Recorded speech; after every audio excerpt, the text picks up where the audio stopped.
Все ближе и ближе тот день, когда на территории Кыргызстана отключат аналоговое вещание, и страна перейдет на цифру. Правительство уже давно оповестило жителей, что это событие запланировано на 15 мая. Цифровое вещание охватывает 95% всей территории республики. Сегодня уже в который раз такие данные привели чиновники, отвечающие за реализацию программы по переходу на телевидение будущего.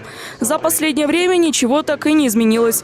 Да и несмотря на масштабную информационную кампанию, не все граждане спешат вступать в цифровую эпоху. На сегодня Баткенская область перешла на цифровое вещание на 96%. Иссык-Кульская на 72%, Ошская на 75%, Жалабатская 60%, Таласская на 69%, Нарынская 65%. Худшие показатели в Чуйской области – 47%. И в городе Ош – 24%. Цифровое вещание в Бишкеке составляет 53%. Это значит, что те, кто еще не подключился к телевидению цифрового формата, включат свои телевизоры 15 мая и увидят лишь черные экраны. Поэтому сегодня также шел и разговор о том, что органы местного самоуправления должны вплотную работать с гражданами и информировать их о предстоящих изменениях в работе телевидения. Сегодня на заседании было озвучено и предложение подумать о социально уязвимых слоях населения, закупить для них ресиверы.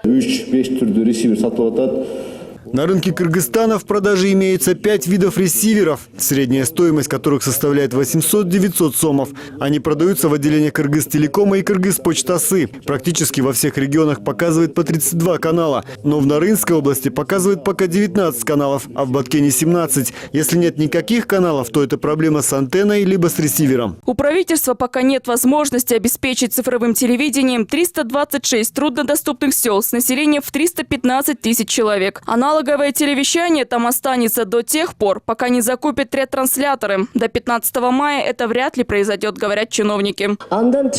Есть проблема по закупкам ретрансляторов. Мы заказывали 130 штук, и они в дороге. Однако сроки большие, нужно ждать 40-45 дней. Поэтому физически невозможно успеть установить все ретрансляторы до отключения аналогового вещания. Как мы получим их, так сразу подключим абонентов к цифровому вещанию. Кроме ожидаемых 130 ретрансляторов, необходимо еще 81 дополнительно, говорят в Госкомсвязи. На их приобретение нужны еще 45 миллионов сомов. Этого вроде как хватит.